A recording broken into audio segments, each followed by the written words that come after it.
하나님의 말씀은 전도서 4장 13절에서 16절의 말씀입니다.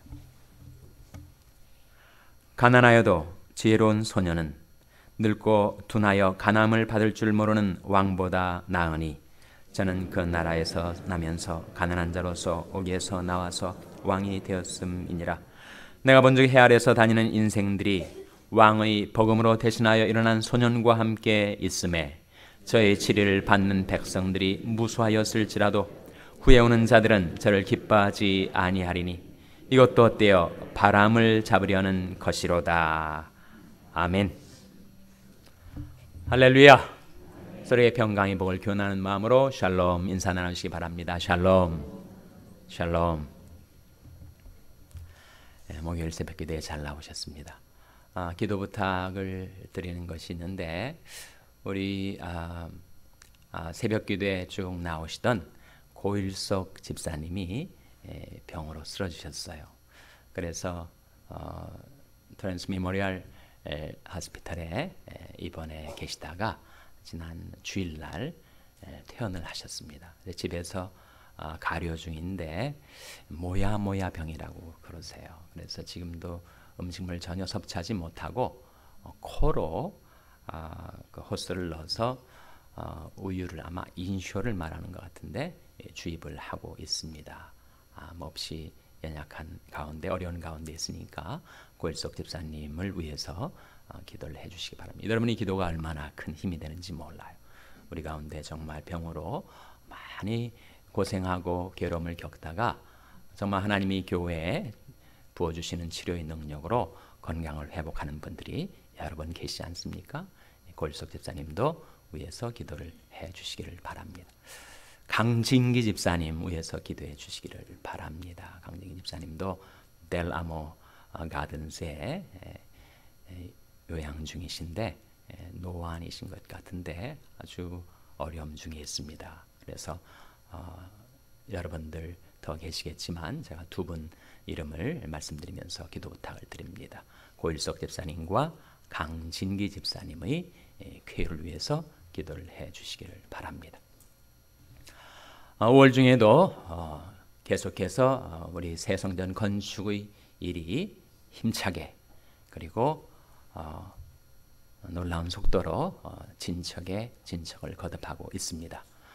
일꾼들을 위해서 기도해 주시기 바랍니다. 우리 건축위원들을 위해서 건강과 안전을 위해서 기도해 주시고 또 거기에서 일하시는 인부들이 안전을 위해서 기도해 주시기를 바랍니다. 또 한 가지 우리 5월 말에 우리 교회 붕사경회 샬롬교회 첫 붕회가 열리는데 한국에서 예능교회 조근혜 목사님, 강사 목사님을 위해서 기도해 주시고 이번 붕회를 통해서 우리 교회가 큰 은혜와 힘을 얻을 수 있도록 붕회를 위해서 기도를 계속해 주시기를 바랍니다. 오늘 본 말씀 13절 14절 한번 같이 읽겠습니다. 13절 14절 말씀 같이 읽겠습니다. 시작. 가난하여도 지혜로운 소년은 늙고 둔하여 간암을 받을 줄 모르는 왕보다 나으니 저는 그 나라에서 나면서 가난한 자로서 옥에서 나와서 왕이 되었음이니라. 이 말씀 속에 한 소년과 왕을 비교하면서 누가 더 낫다고 했습니까? 소년이 낫다고 했습니까? 왕이 더 낫다고 했습니까? 소년이 낫다고 했죠. 왜 소년이 낫다고 했을까요? 그 소년은 가난하지만 지혜로운 소년. 반면에 왕은 경험도 많고 권세도 많고 그리고 경륜도 많았겠지만 무엇이 부족해서 그 소년이 더 낫다는 거예요. 왕은 무엇을 받을 줄 모른다고 했습니까? 간암을 받을 줄 모른다. 간암을 받는다는 게 무슨 말씀이에요? 남의 조언, 남의 충언, 남의 직언을 받을 줄 모르는 왕. 그 왕보다는 아무리 그 왕이 경험도 권세도 많다 할지라도 차라리 가난하여서 지혜로운 소년이 왕보다 더 낫다. 그런 말씀이죠. 그리고 그 소년이 왕이 되었을 때 무수히 많은 사람들이 그 새 왕을 따르게 되었다. 그런 전도서의 말씀인데 이게 솔로몬이 자기 경험을 말하는 것인가? 자기 경험은 아니죠. 솔로몬이 가난했습니까?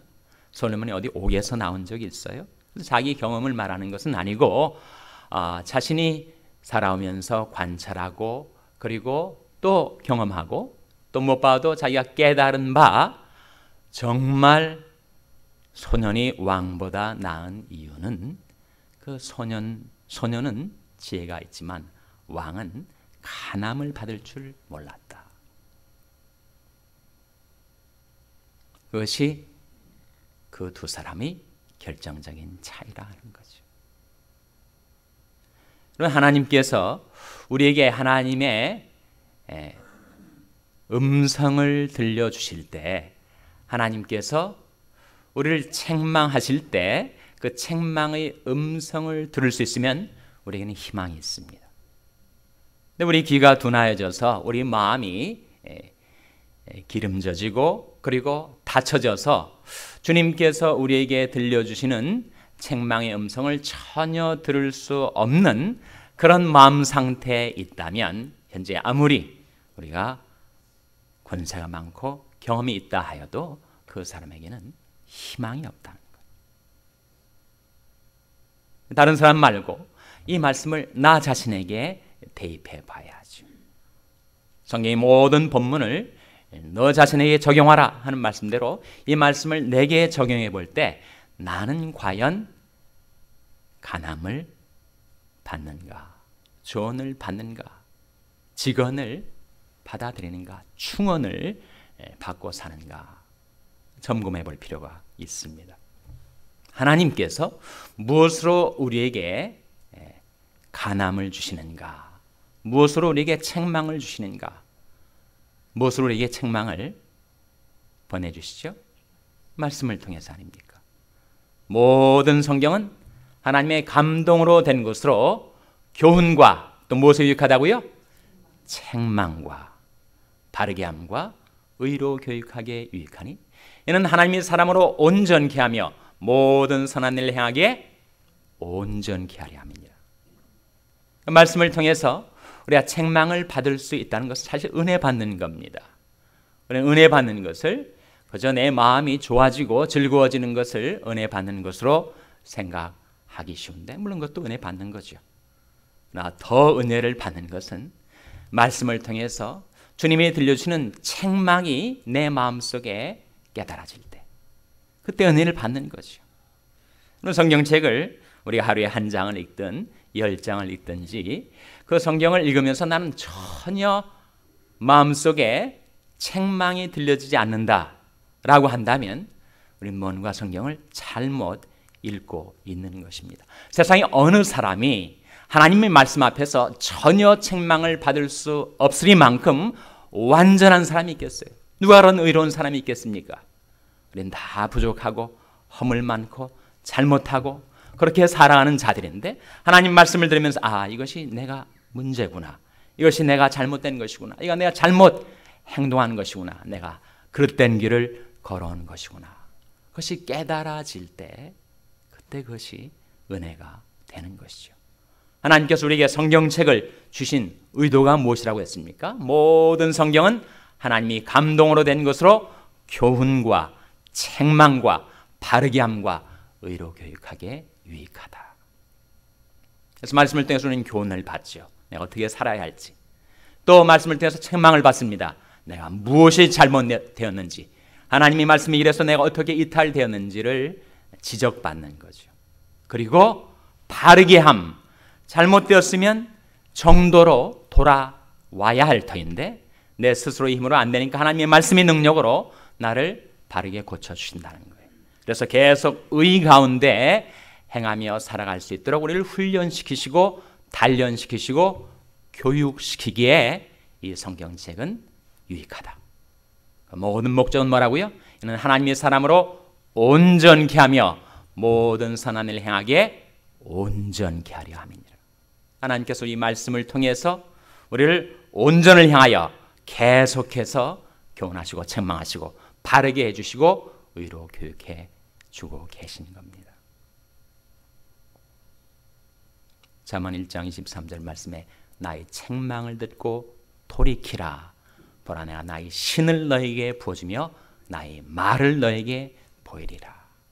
내 신앙생활에 바람이 있다면 내가 하나님의 신으로 부음을 받고 하나님의 말씀을 늘 보고 깨닫고 살아가는 것인데 어떻게 그렇게 될 수 있다고요? 나의 책망을 듣고 돌이키라. 그래서 하나님께서는 말씀을 통하여 우리에게 책망을 해주십니다.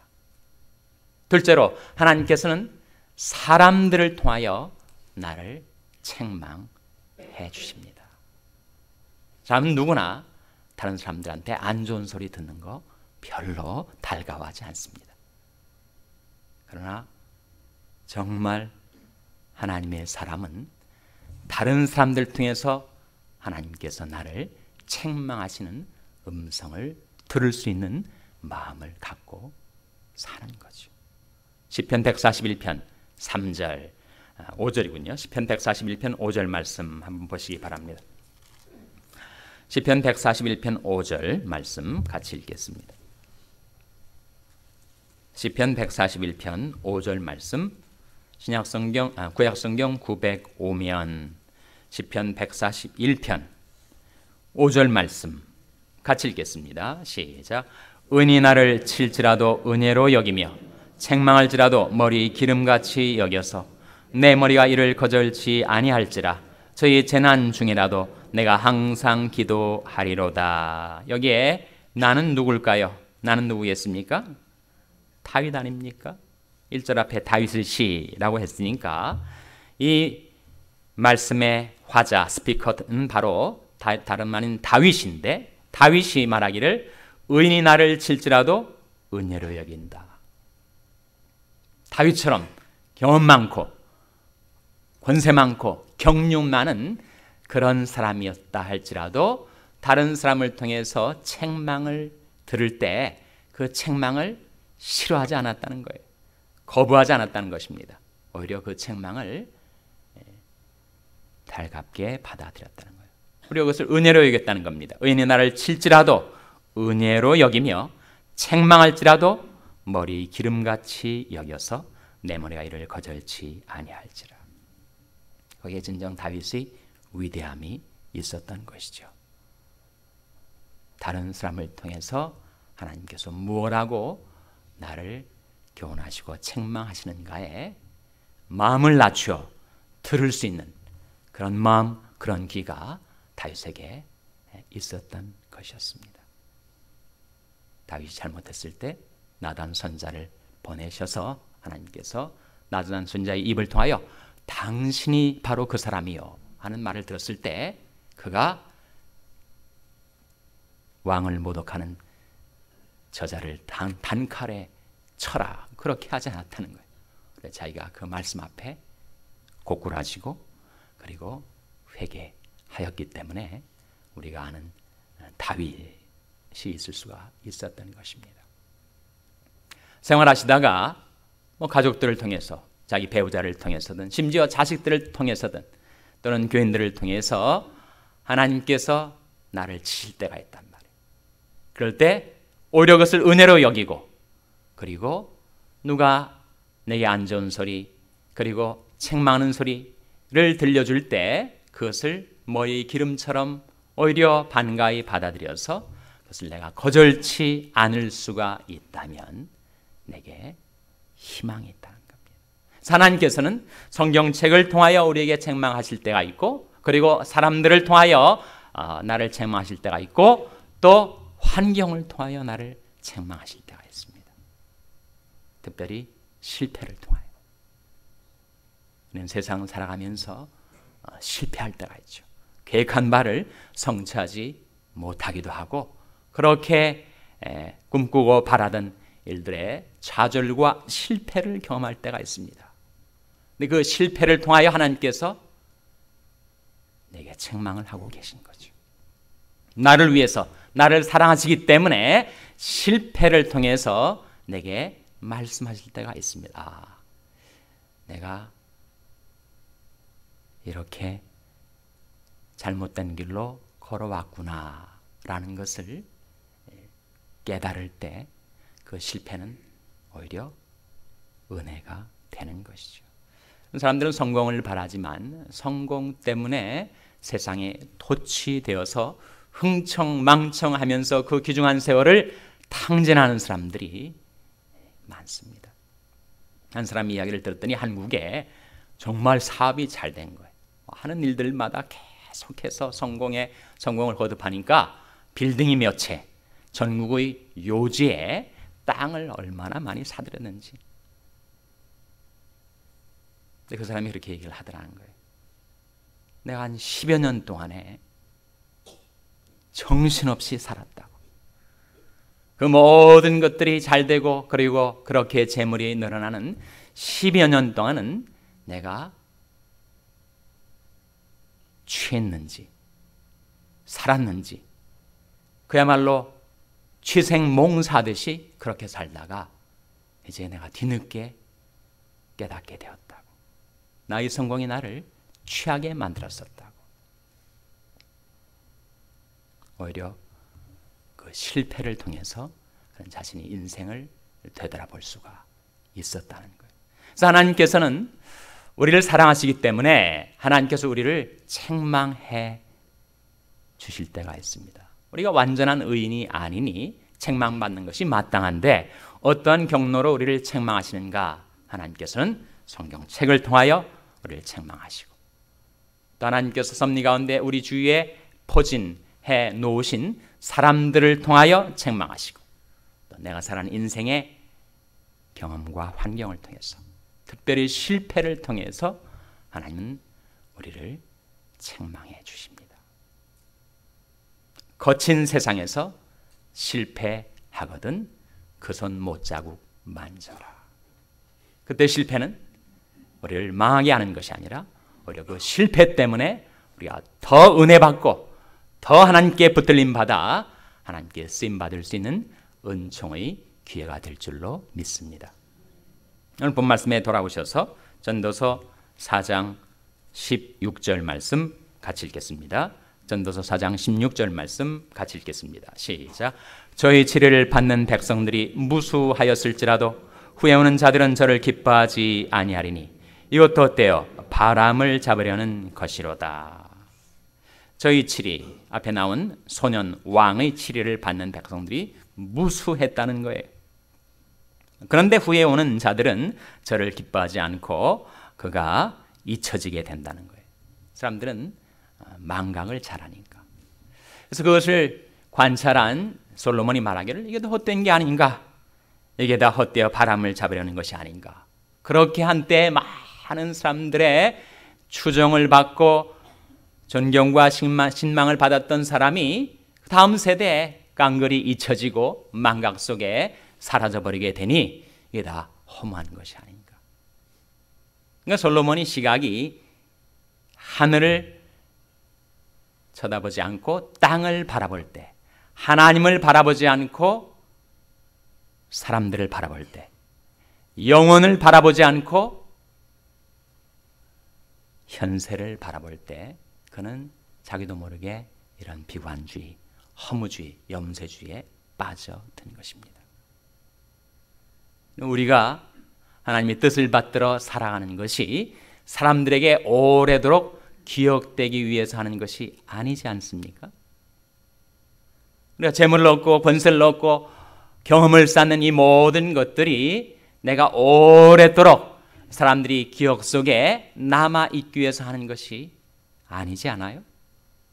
우리는 무엇을 위해서 그렇게 하나님의 뜻을 구하고 받들어 살려야 하는가? 요한일서 2장 17절 말씀에 이 세상도 그 정욕도 지나가되 오직 하나님의 뜻을 행하는 이는 영원히 거하느니라. 우리는 하나님 앞에 기억되고 하나님 앞에 평가받고 그리고 하나님께서 우리로 하여금 영원히 살게 해주시는 그 하나님의 은총, 하나님의 축복, 하나님의 평가, 하나님의 상급과 칭찬을 바라고 하나님의 뜻을 따라 살아가는 것이죠. 그래서 하나님께서는 우리 모든 삶을 통하여 성경을 통하여 사람들을 통하여 환경을 통하여 실패를 통하여 끊임없이 우리를 하나님의 뜻 가운데로 우리를 돌이키게 하시고 인도하고 계신 것입니다.